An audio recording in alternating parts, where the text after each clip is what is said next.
Hello students. So let's complete the exercise 3.3. We are left with two questions, fifth and sixth. Exercise 3.3. So let's start. Fifth one. A fraction becomes 9 by 11 if 2 is added to both the numerator and the denominator. If 3 is added to both the numerator and the denominator, it becomes 5 by 6. Find the fraction. So let's start. Fraction. A fraction contains numerator and denominator. So let us assume let the numerator be x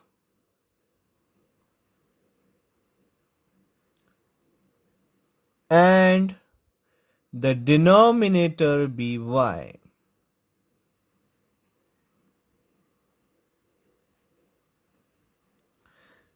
Therefore, children, what will be the fraction?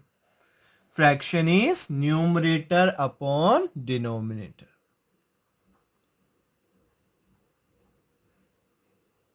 Numerator NR short form, denominator DR short form.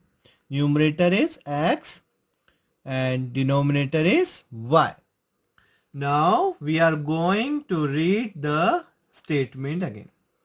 A fraction becomes 9 by 11. A fraction, first condition is a fraction becomes 9 by 11.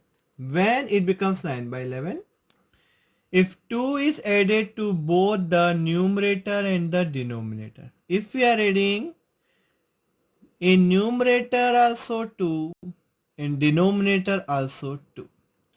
अगर हम दोनों numerator और denominator में 2 add कर देते हैं तो fraction हो जाता है 9 बाय 11. ये फर्स्ट कंडीशन गिवन है हमें.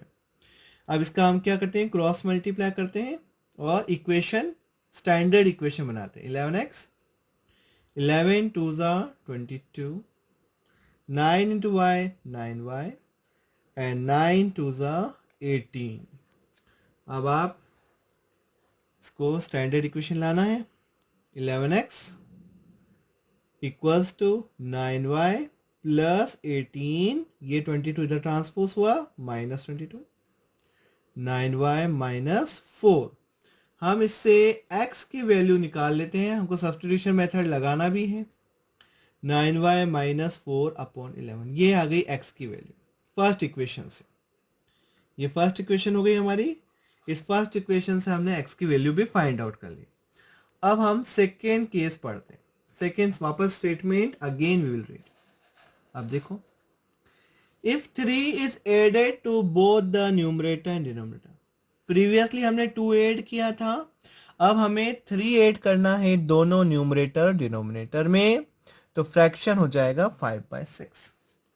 तो अब क्या है सेकेंड केस, ये है हमारा न्यूमरेटर, ये डिनोमिनेटर. अगर हम दोनों में 3 ऐड कर देते हैं, इस बार 2 की जगह अब 3 ऐड कर देते हैं तो फ्रैक्शन हो जाएगा 5 by 6. इससे सेकेंड इक्वेशन हमारी आने वाली है.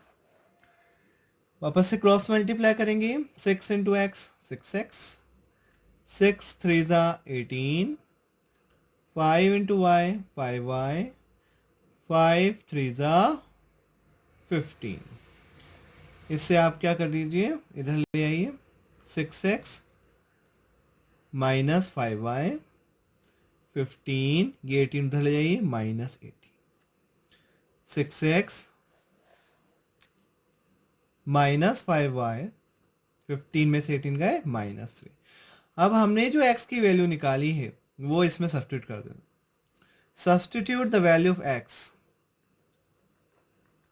Substitute the value of x is equation number 2. Value x equals to 9y minus 4 by 11 in equation 2 में रखना है. किस में रखना है हमें, इक्वेशन नंबर 2 में हम इसकी वैल्यू रखने वाले. रख देते हैं. x की वैल्यू रखनी है हमें. x की वैल्यू कितनी है, 9y minus 4 by 11. रख दो यहाँ पे, इसके अंदर रखनी है 9y minus 4 by 11 minus 5y, it's going on, और ये माइनस 3 भी चल रहा है. क्या हो गया, 6 9s are 54y, 6 4 जा 24, 11 5 जा 55y अपॉन नीचे कितना हो गया L 11, 11 5 जा 55, डिनोमिनेटर कितना हो गया 11, इक्वल्स टू क्या चल रहा है -3 चल रहा है। अब हम क्या करने वाले हैं,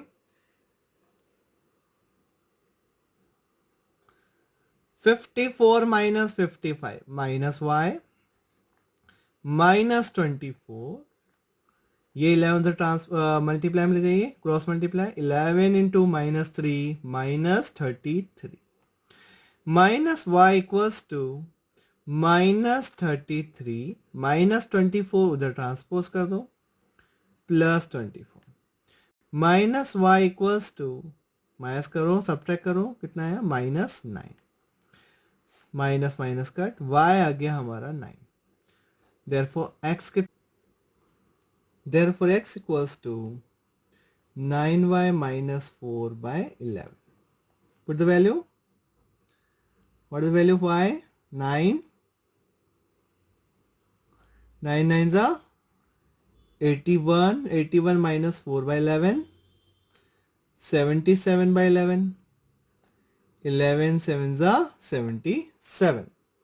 So हमें x की वैल्यू भी आ गई, x आ गया 7 और y आ गया 9। ये हो गया हमारा solution.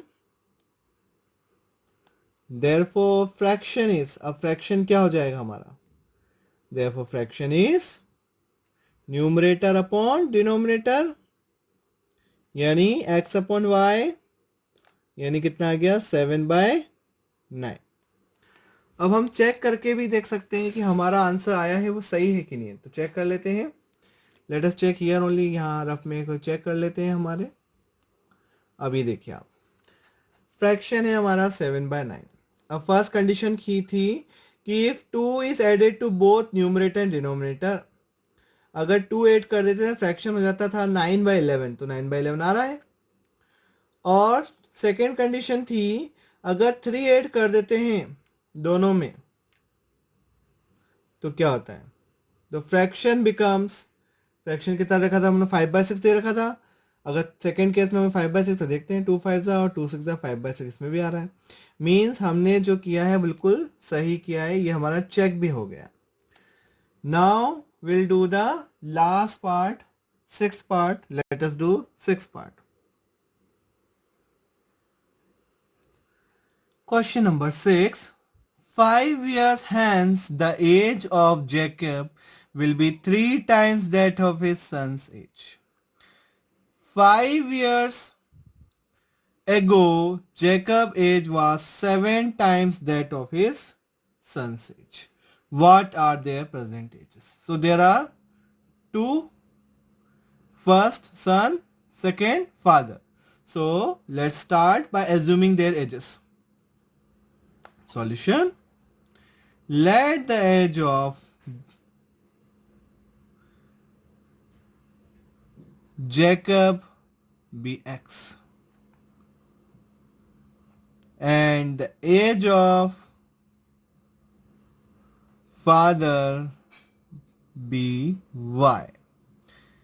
Let the age of, and this is the present age. Let the age of, let the present age, this is present age. This is also present age. Let the present age of Jacob be x and the present age of father be y. Now see the first case. 5 years hence means after 5 years. So first case, after 5 years. After 5 years, Jacob's age will be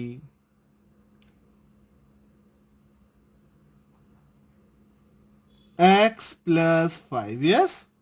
Jacob will be 5 years more than the present age, and son 2, and the son's age will be y plus 5 years. This is the age after 5 years. Now read this statement again. 5 years hence, the age of Jacob will be 3 times. 5 साल बाद Jacob की as उसकी सन की as से 3 times हो जाएगी। Means अभी कितनी है, एक्स और वाई है, 5 ईयर्स बाद कितनी हो जाएगी, x plus 5 Y plus 5।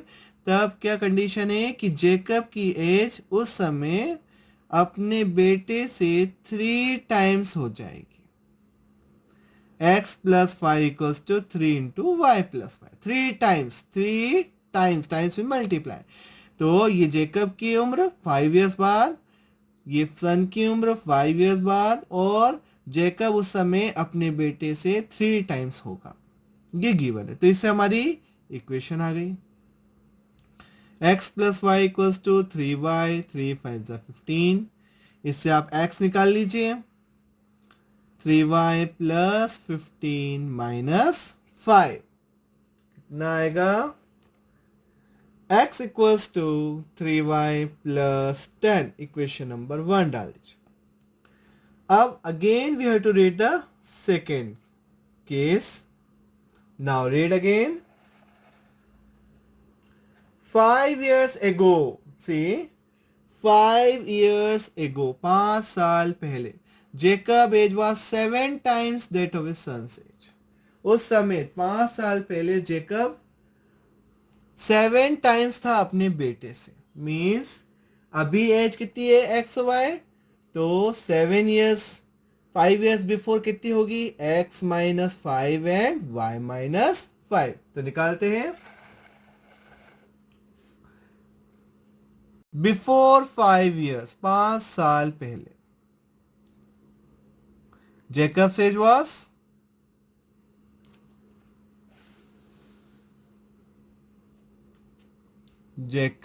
Was x minus 5 and son's age was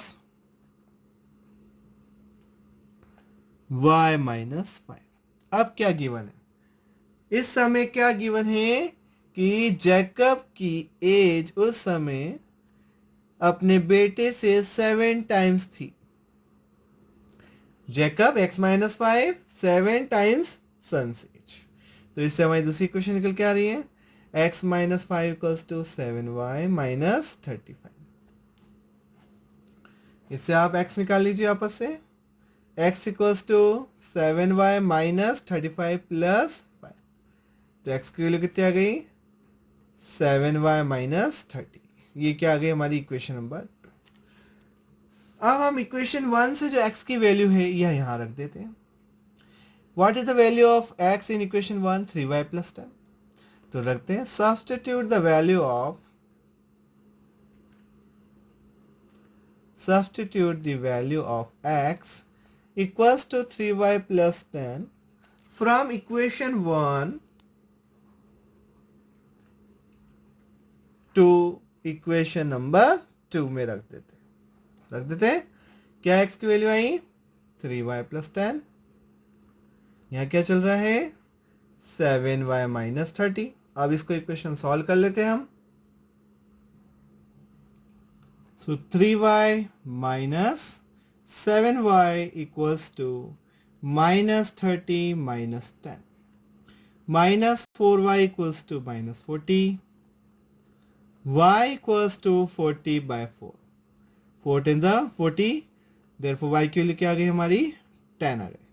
और x क्या था हमारा, अब ये जो y की वैल्यू है हम x में रखें। तो what is our x, x क्या था हमारा, 3y plus 10, then x equals to 3y plus 10। put the value, y की वैल्यू कितनी आई, 10 plus 10, 3 10 30, 30 plus 10 कितना आ गया, 40। तो x आ गया हमारा 40।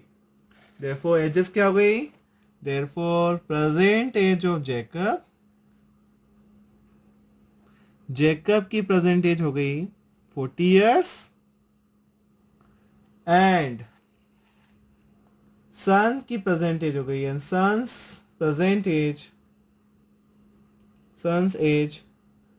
सन की प्रेजेंट एज कितनी हो गई, 10 years।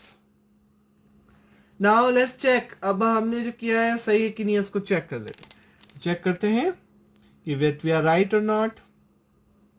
तो सी चिल्ड्रन, ये है जैकब की एज और ये है सन की एज। अब फर्स्ट कंडीशन थी कि 5 इयर्स है, 5 ईयर आफ्टर 5 इयर्स, तो 5 ऐड कर देते हैं, ये रफ में हम चेक कर रहे हैं। तब जेकब इज 3 टाइम्स द सन से, तो आ ही रहा है, देखो 3 15 जा 45 आ रहा है। ये फर्स्ट केस हमने चेक करा। सेकेंड केस भी चेक कर लेते हैं। प्रेजेंट एज वापस 40 और 10 है। अब क्या है, 5 इयर्स बिफोर, 5 इयर्स बिफोर, तो लेट -5, इधर भी 5 माइनस करना है।